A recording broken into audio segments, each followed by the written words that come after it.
কি উপায় পারুলের সঙ্গে দেখা করি, কারো কোনো সাড়া শব্দ পাচ্ছি না।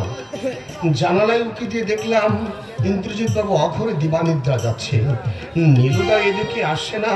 কি যে করি, চোখে জল নেমে এলো উপন্যাসটি পড়তে পড়তে। শেষটা যে এতই মর্মান্তিক। আরে উত্তম যে, না তুমি কখন এলে? এই মাত্র। এতদিনে বুঝি প্রেয়সীর কথা মনে পড়লো? ও বাবা, গায়ে আবার পাঞ্জাবি পরে এসেছি। পাত্র সেজে এসেছো বুঝি? কিন্তু পাত্র মশাই, তোমাকে বিয়ে করার জন্য পাত্রী তো আর হাবিত্তেশ করে বসে নেই। কি হলো, কথা বলছো না কেন? কি হয়েছে? পারুল, ও বাবা, আবার মিষ্টিও এনেছো। আসতে দেরি হয়েছে বলে আমাকে ঘুষ দিচ্ছ বুঝি? না পারুল, এগুলো বিয়ের মিষ্টি। বিয়ের মিষ্টি? কার বিয়ের? তোমার বাড়ির কারো নাকি আত্মীয় স্বজনের? একই তুমি বোবার মতো আমার দিকে তাকিয়ে আছো কেন? তোমার চোখে দুটো ছলছল করছে কেন? তুমি কি বলো বলো উত্তম বলো, এ কার বিয়ের মিষ্টি?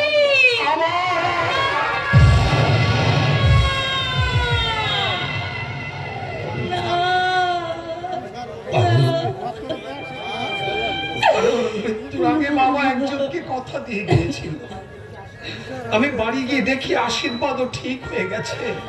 তাই আমি বাধ্য হয়ে, নিরুপায় হয়ে, হায় ভগবান, আমারে কি সর্বনাশ তুমি করলে ঠাকুর।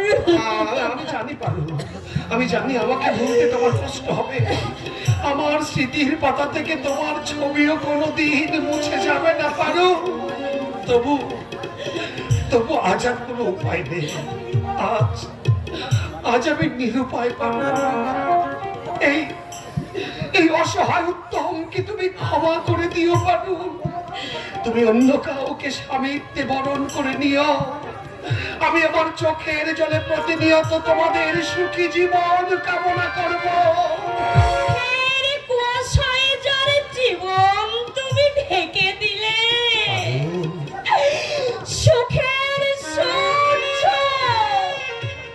সে আর কোনদিন দেখতে পাবে না।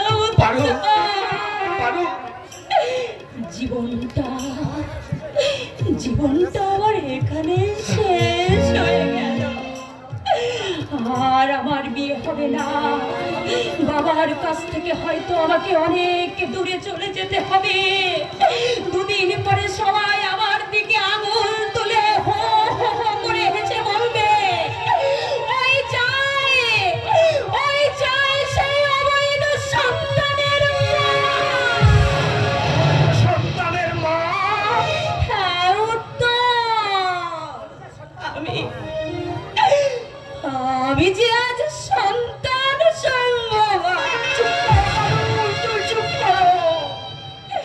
তোমারই রক্তের অংশীদার হয়ে আমার গর্তে জন্ম নিয়েছে এক নতুন অতিথি। চুপ করো, দয়া করে চুপ করো পারু। আর বলো না, আমার পায়ের তলা থেকে মাটি সরে যাচ্ছে। আমার চোখের সামনে পৃথিবীটা দিক বিদিক ঘুরপাক খাচ্ছে। আমি দিক বিদিক জ্ঞান হারিয়ে ফেলছি। না না না না, এই মা পাপের বোঝা মাথায় নিয়ে বেঁচে থাকা আমার পক্ষে সম্ভব নয়, কিছুতেই সম্ভব নয়। আমি আত্মহত্যা করে না, আমার এত বড় সর্বনাশ তুমি করো না উত্তম।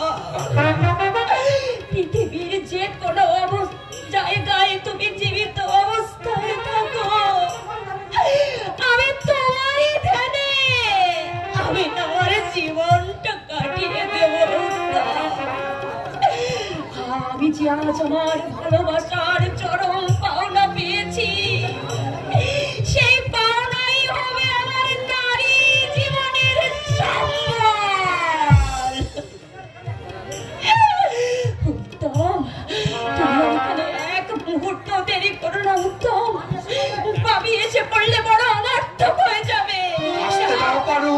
আসতে দাও, তোমার পাপীকে আসতে দাও, আমাকে আমার পাপের উপযুক্ত শাস্তি দিতে দাও। না, দেবতার মর্যাদাকে পূজারি নিশ্চয়ই পারে না গো, পারে না। যাও দেবতা, তুমি চলে যাও, আমি শূন্য মন্দিরে বসে সারা জীবন তোমার তপস্যা করব। শুধু তোমার কাছে আমার একটাই অনুরোধ, আমি শেষ হয়ে যাই, তাতে কোনো ক্ষতি নেই, কিন্তু যাকে তুমি অগ্নি সাক্ষী করে ঘরে এনেছ তাকে তুমি সুখী করো। পারুল, তুমি কি? আমি পাশানি গো, আমি পাশানি। তাই তো আজ আমি এত বড় আঘাত বুকে নিয়েও তোমাকে আমি চিরতরে বিদায় দিচ্ছি।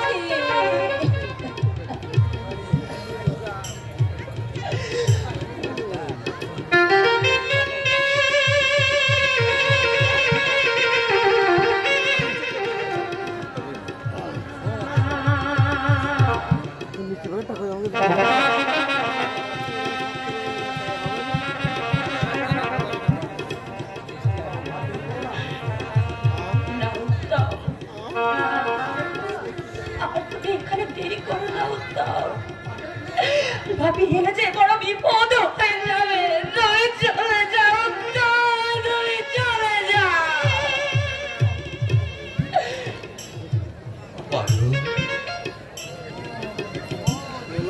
তোমার ক্যামেরা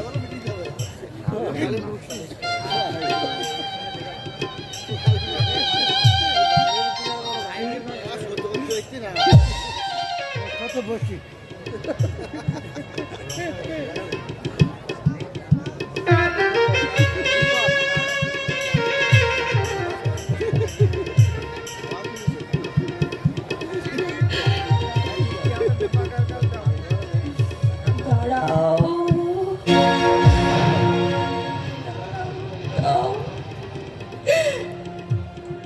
জীবনে হয়তো তোমার সঙ্গে আর কোনদিন আমার দেখা হবে না,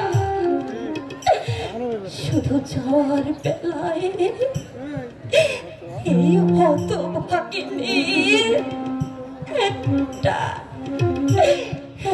প্রণাম তুমি নিয়ে যাও, তা থেকে তুমি আমাকে বঞ্চিত করো না, আমাকে বঞ্চিত করো না।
জীবন চলার পর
তোমার যে চরম সর্বনাশ করে গেলাম তার ক্ষমা নেই পারু, ক্ষমা থাকতে পারে না।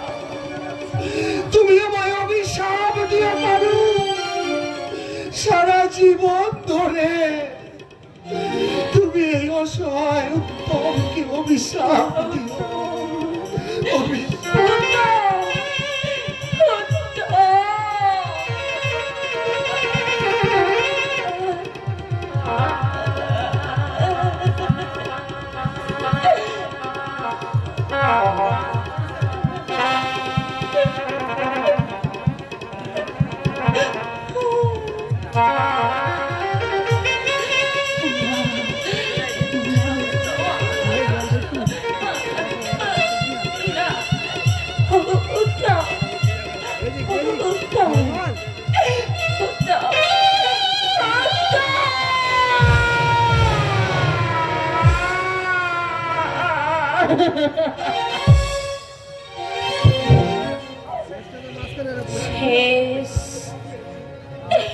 সব শেষ।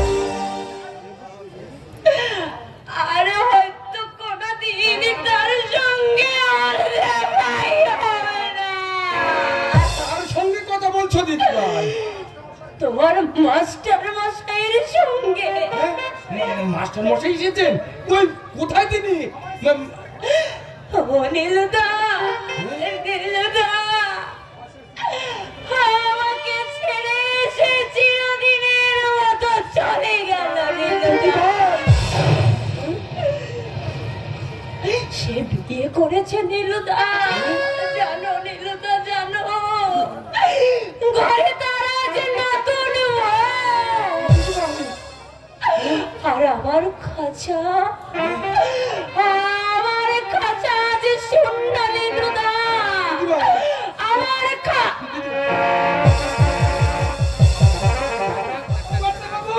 শিগগির চড়িয়ে আসুন। পড়ে গেছে। কই কই?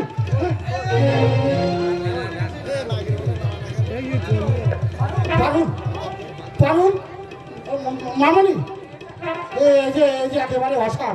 এই নিলু, যা শর্ট করতে একগুলো জল আর একটা পাখা নিয়ে যা।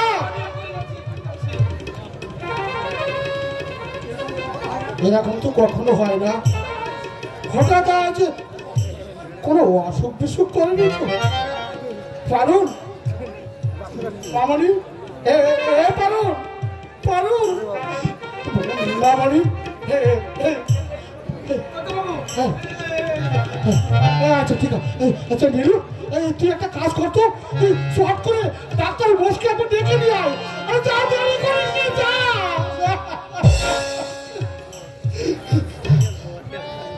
পারুন, এই মামনি, পারুন, আমি মামনি, আমি তোর বাপি। বাপি, ও বাপি, আমার চোখ মুখ ভিজে কেন বাপি? হঠাৎ তুই অমন ভাবে পড়ে গেলি কেন মা? ও হ্যাঁ, তোর কি শরীর ভালো নেই? কোনো অসুখ বিসুখ করেনি তো? হয়তো করেছে, হয়তো সে অসুখ ছাড়বেও না কোনোদিন। পারুল, মামনি,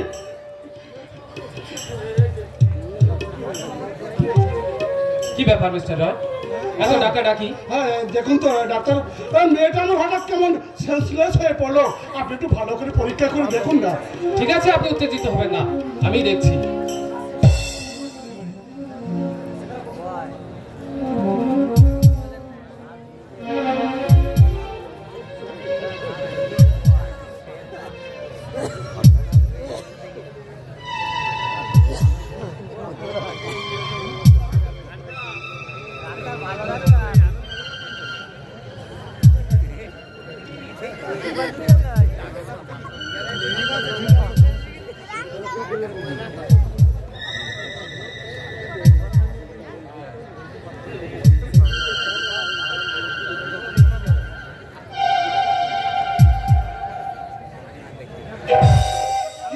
ডাক্তার বস, আপনি হঠাৎ চমকে উঠলেন কেন?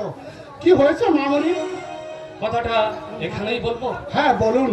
চাকর হলেও নীলকণ্ঠ আমাদের বিশ্বস্ত। তাছাড়া পারুল কি ছোটবেলা থেকে কোলেপিটি করে মানুষ করেছে। আপনার মেয়ে? হ্যাঁ আমার মেয়ে। আপনার মেয়ে মা হতে চলেছে? Never impossible. না না, কখনো হতে পারে না, এ কখনো হতে পারে না ডাক্তার। আপনার কথা সত্য বাপি,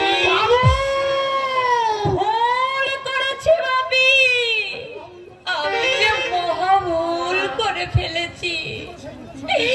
জীবনের সেই ভুলের সংশোধন আর হয়তো হবে না। নিশ্চয়ই হবে।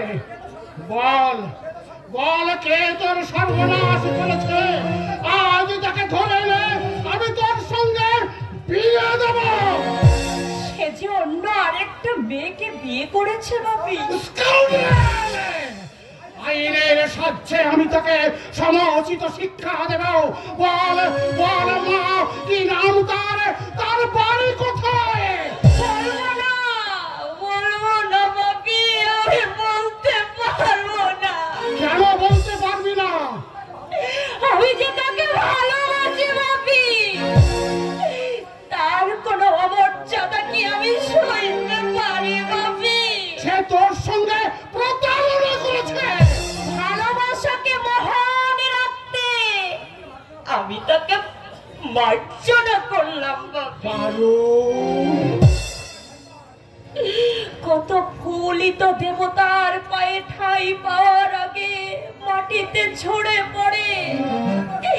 সে তো দেবতার দোষ নয় বাপি, দেবতার দোষ নয়, সেই ফুলের দুর্ভাগ্য বাপি, সেই ফুলের দুর্ভাগ্য।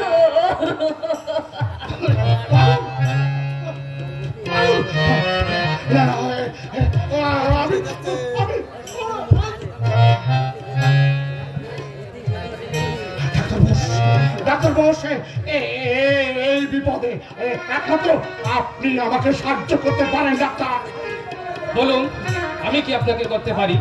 হয় কোনো বিষাক্ত ইঞ্জেকশন দিয়ে আমাকে মেরে ফেলার ব্যবস্থা করুন, আর না হয় অপারেশনের বন্দোবস্ত। কেন সম্ভব নয় ডাক্তার? যত টাকা লাগে আমি দেব। বলুন বলুন, কত টাকা চান আপনি? মর্যাদা করবেন। টাকা পয়সা লোভে ভ্রূণ হত্যা করে আমি আমার সেবা ধর্মের অমর্যাদা করতে পারবো না। আচ্ছা চলি, নমস্কার। ডাক্তার কথা শুনুন। ডাক্তার ডাক্তার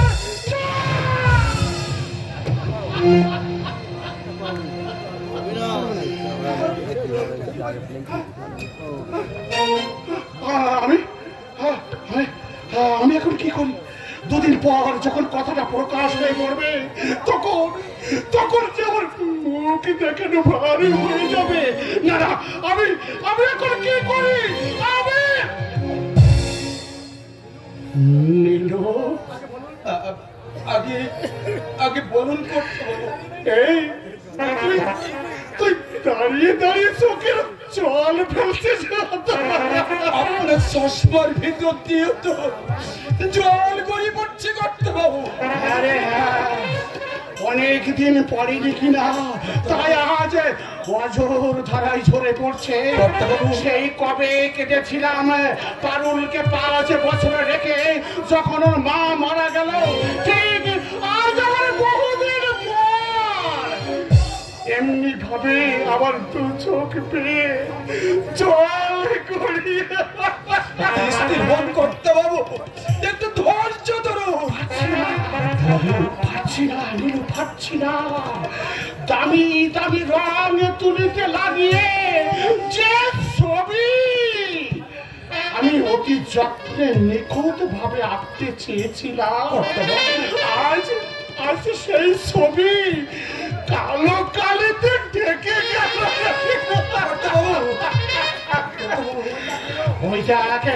ওই যে দেখে দিল তোর কর্তমা আমাকে হা করে গিলতে আসছে। সে আমার কাছে চিৎকার করে করিফিয়াত চাইছে। কেন তারা মেয়ের এই দুর্দশা হলো? না আমি এখানে থাকবো না। আমি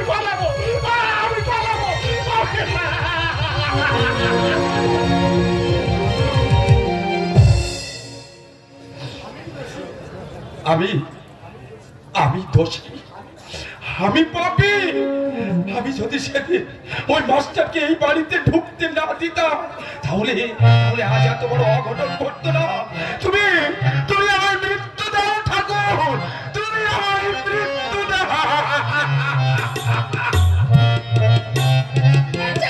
আমার ভালো ছিল। চরিত্রহীন স্বামী আর তার মিথ্যাবাদী দাদা বৌদির সঙ্গে কিছুতেই আমার ঘর করা সম্ভব নয়। চেষ্টা করে দেখ না, যদি উত্তম। ও আমার একটা কথাও শোনে না। দাদা বৌদি আর বৌদি ভাত বেড়ে না দিলে খাওয়া হয় না।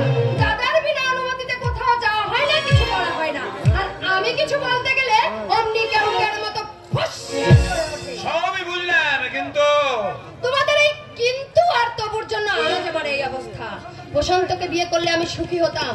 ছেলেবেলা থেকে তাকে আমি চিনি, তাকে আমি জানতাম। তোমরাই আমাকে এই বিয়েতে বাধ্য করেছো। কি করলে তুই সুখী হবি? তোর সুখের জন্য যে কোনো সুখ সাধন করতে আমি প্রস্তুত।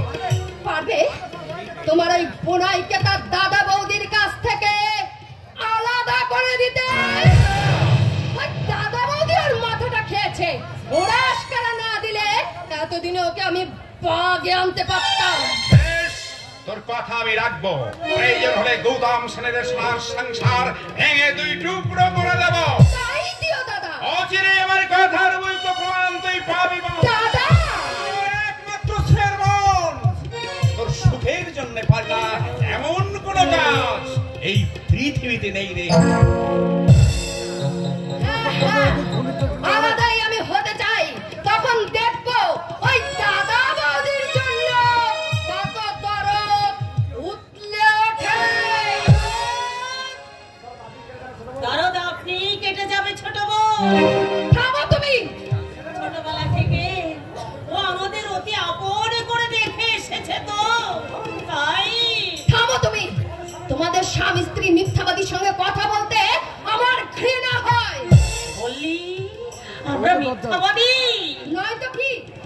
আলমারি থেকে যেদিন পারুলের ফটোয়ার চিঠি আমি পেলাম সেদিন তুমি কি বলেছিলে আমায়?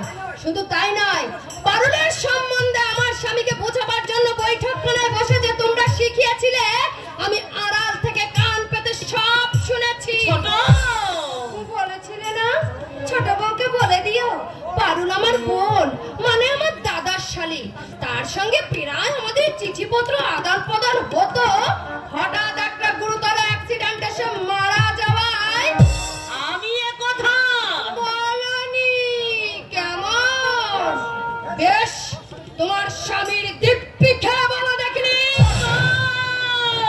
ছোট বউয়ের কাছে ক্ষমা চেয়ে নাও বকুল। সত্যি আমাদেরই অপরাধ হয়েছে। আমরা ভেবেছিলাম কথাটা চেপে রাখতে পারলে ওদের মধ্যে সব মনোমালিন্য কেটে যাবে, কিন্তু ব্যাপারটা যেমন হিতে বিপরীত হয়ে দাঁড়াবে আমরা বুঝতেই পারিনি। এত বলবেন? সব কথা আমি যখন শুনেই ফেলেছি। শুনতে আমিও কিছু বাকি রাখিনি সত্যি ছিল। কি শুনেছো? একটু আগে তোমার দাদার সঙ্গে তোমার যে কথাবার্তাগুলো হচ্ছিল, পাগল। ওকে তুমি জিজ্ঞাসা করে দেখো তো বৌদি, বাপের বাড়ি প্রশান্ত নামে ছেলেটির সঙ্গে কিসের সম্পর্ক?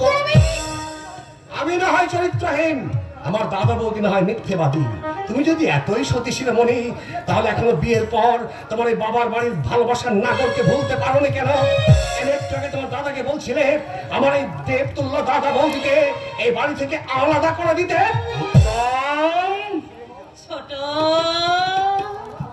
এই ছোট, আমরা আলাদা হয়ে গেলে তুমি সুখী হবে। হবে বই কি? এই তোমাদের জন্যই তো আমাকে আমল দেয় না।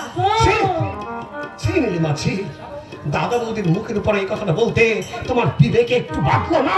কেন বাঁধবে? অগ্নি সাক্ষী রেখে তুমি আমাকে বউ করে ঘরে এনেছো। তোমার ভালো মন্দ বলবার সব কিছুর অধিকার আমার আছে। ওগো, আমার অগ্নি নারায়ণ সাক্ষী রেখে বিয়ে করাবো। এতদিন পরে তুমি এসেছো আমার ভালো করতে, কিন্তু একটিবার ভেবে দেখো তো, মায়ের সেবা যত্ন দিয়ে এই বৌদি যদি আমাকে সেই ছোট থেকে বড় না করতো, আমার দাদা যদি নিজে লেখাপড়া বন্ধ করে দিয়ে আমাকে লেখাপড়া না শেখাতো, তাহলে কি তুমি আমার গলায় মালা দিতে পারতে? তুমি কি পারতে এই বাড়িতে দাঁড়িয়ে আমার দাদা বৌদির বুকে আঘাত দিয়ে কথা বলতে? তোকে আর বক্তৃতা দিতে হবে না। ঠিক আছে বৌমা, তুমি যখন বলছো আমরা না হয় আলাদাই হয়ে যাব। তুমি কি বলছো? আমিও বলছি দিদি। তোমরা এই সংসার থেকে আলাদা হয়ে যাও, তাই না? আর আমিও বলছি তুমি ভালো করে কান খুলে শুনে নাও। প্রয়োজন হলে তোমাকে ত্যাগ করে আমি আমার এই রাম সীতার মতো দাদা বৌদির পদসেবা করে সারাটা জীবন কাটিয়ে দেব। তবু তোমার মুখে হাসি ফোটাতে আমি আমি কোনোদিন তাদেরকে আলাদা হতে দেব না। উপায় নেই নীলিমা, উপায় নেই। আমার এই দাদা বৌদি আমাকে ছোটবেলা থেকে মা বাবার স্নেহ ভালোবাসা দিয়ে তিল তিল করে বড় করে তুলেছে। আর তুমি তোমার মায়া মন্ত্রে বশীভূত করে আমাকে আবার বড় থেকে ছোট করে দিতে চাইছ। আমাদের উত্তম হয়ে বেঁচে থাকতে চায় দাদা। হিংস্র দানবীর কথায় দেব দেবীকে নির্বাসনে পাঠিয়ে অধমের পরিচয় সে দিতে চায় না দাদা, কোনদিন না, কিছুতেই না। উত্তমের কথায় তুমি রাগ করো না বৌমা, আমি তোমাকে কথা দিচ্ছি। কথা তুমি নিও না। পাগলের কাছ থেকে আলাদা হয়ে গিয়ে আমি যে থাকতে পারবো না। শাশুড়ি মাঝে মরার সময় আমার কোলেই ওকে তুলে দিয়ে গিয়েছিলেন। ওকে যে আমি বহু কষ্টে বড় করেছি গো। নিজে না খেয়ে আমি ওকে খাইয়েছি। অসুখে বিসুখে সারাটা রাত আমি কেঁদে কেঁদে ভগবানকে ডেকেছি। ওকে কোলে নিয়ে আমি ঘুম পাড়ানির গান গেয়েছি। আর আমি বুঝি কিছু করিনি? ভেবে দেখো তো সেই ঝড়ের রাতের কথা। শো শো শব্দে বাতাস বইছে, পরপর করে মাছ ডাকছে, চারিদিকের গাছপালা থেকে পড়ছে, একটা জনপ্রাণী বাড়ির বাইরে বেরোতে পারছে না। অথচ আমি শহরে চলে গেছি ওই অসুস্থ ভাইয়ের ওষুধ আনতে। সে বছর করে নাই, যারা দেখা একেবারে ওঝার হয়ে গেল। ওসব কথা বলো না গো, আমার গায়ে কাঁটা দিচ্ছে। সবাই তোলে বড় বউ, কিন্তু গাছের গোড়ায় জল কদম ঢালে সে খবর কেউ রাখে না। রাখো, তবু আমাদের বড় করা গাছের ছায়া ছেড়ে আমরা কোথাও যাব না গো। যেতেই হবে বড় বউ, যেতেই হবে। ওই গাছ যখন ছোট ছিল তখন আমাদের অধিকারে ছিল, এখন যে বড় হয়েছে আমাদের অধিকারও ফুরিয়ে গেছে। না না, আজও সে আমার ছোট্ট পাগলটি রয়ে গেছে। আজ আমি ভাত বেড়ে না দিলে ও ভাত খায় না। আজ আমি জল তুলে না দিলে ও চান করে না। আজ আমি আয়না ধরে সামনে না দাঁড়ালে মাথায় চিরুনি দেয় না গো। আমি চলে গেলে এসব কাজ ওর কে করে দেবে বলো? আমি তো রয়েছি। হ্যাঁ হ্যাঁ, আজ থেকে ছোট বউ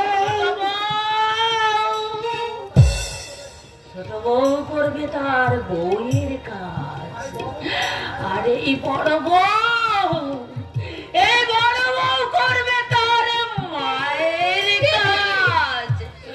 ছেলের কাছ থেকে মা কি কখনো দূরে সরে গিয়ে থাকতে পারে? বোন পারে না রে, কখনো পারে না, কখনো পারে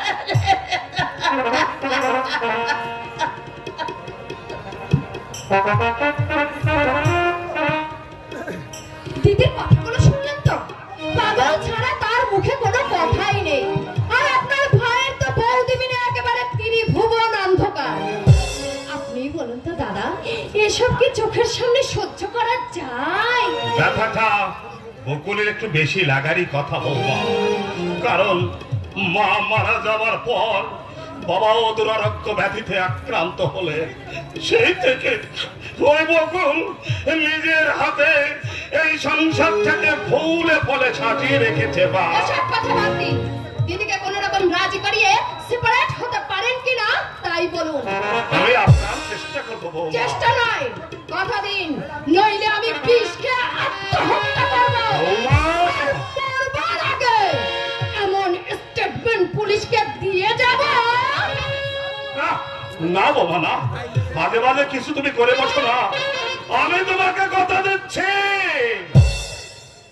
এক সপ্তাহের মধ্যে এই সংসার থেকে আমরা আলাদা হয়ে যাব।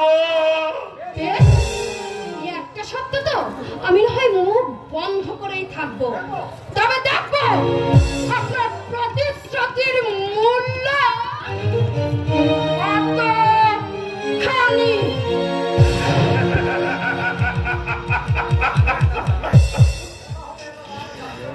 কোথা হতে এলো বান জানিল না কেউ, নীর ভেঙে দিয়ে গেল তীর ভাঙা ঢেউ। শত ডাকে ভগবান দিল না ছাড়া, রইল না সম্বল কিছু অশ্রু জল ছাড়া। হ্যাঁ ভাই, কথা দিয়েছি, আর কথা যখন দিয়েছি কথা তুমি রাখবে সে আমি জানি। নীলাকে বলেলাম সূর্য পশ্চিম উঠতে পারে, কিন্তু ভাসুরের কথা হবে না। ভগবানের কাছে সেই প্রার্থনাই করো তোমার ভাই। তোমার বোন সে তো আমারও বোন, সেই বোনের দুঃখ লাঘব করতে আমি যেন কখনো পেছপা না হই, আমি যেন কখনো পেছপা না হই।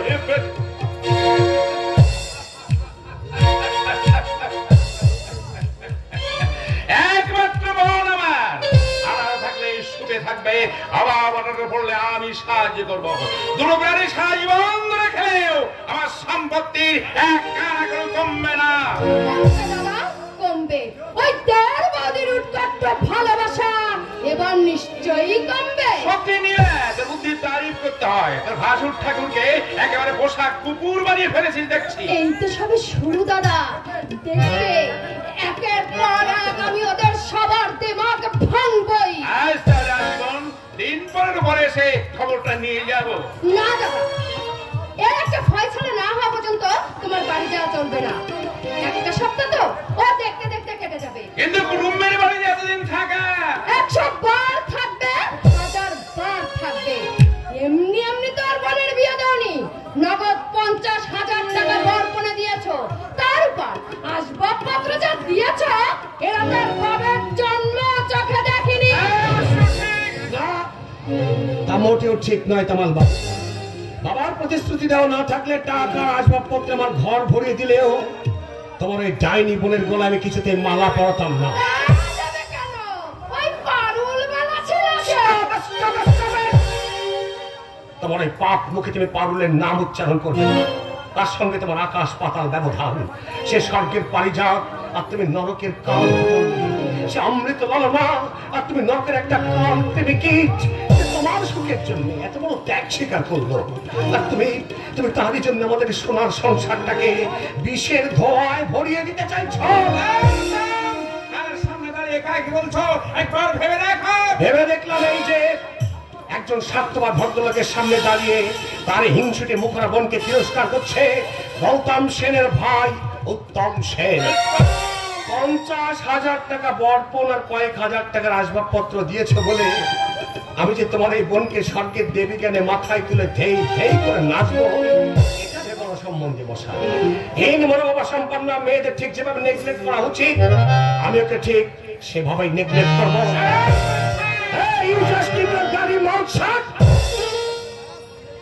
সেন্সের অভাব আমার নেই আছে তোমাদের। আমার মধ্যে যতটুকু কমন সেন্স আছে তার বিন্দু মাত্র তোমাদের ভাই বোনের মধ্যে থাকতো, তা আমাদের এই সংসারে হাসি খুশি আনন্দ চির অমর, চির অক্ষয়, চির অম্লান হয়ে থাকতো।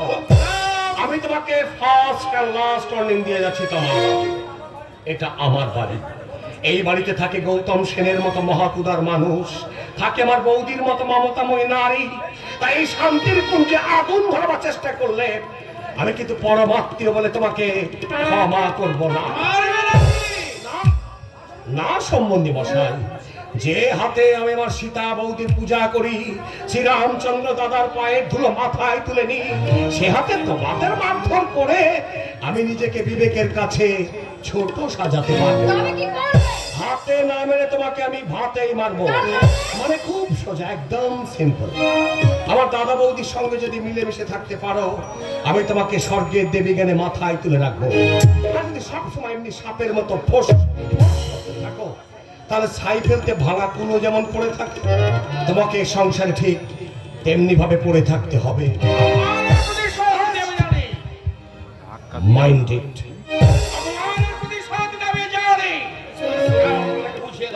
তোমার লোকদের বোন কাছে বিয়ে করেছে, যে তোমার লোক লিঙ্গের রাত করে দিতে পারে। তাই দিও দাদা, তাই দিও। রাজকেলটা বুঝো, দত্ত বংশের ছেলে মেয়েরা কখনো মুখ বুঝে অপমান সহ্য করে না। অপমানের প্রতিশোধ নিতে তারা জানে। ওকে স্মরণ করে দিতে হবে না বোন, অপমানের প্রতিশোধ আমি ভালো করে নেব। ধন দৌলত বংশ মর্যাদা সব দিক দিয়ে আমাদের চেয়ে ছোট। ছোট ছোট নয় দাদা, অনেক অনেক অনেক ছোট।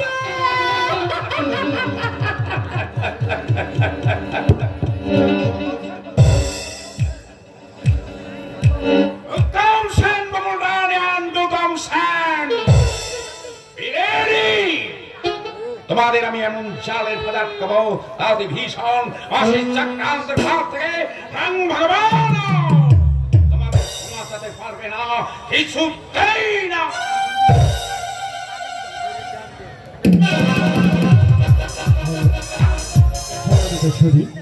আপনারা উপভোগ করছেন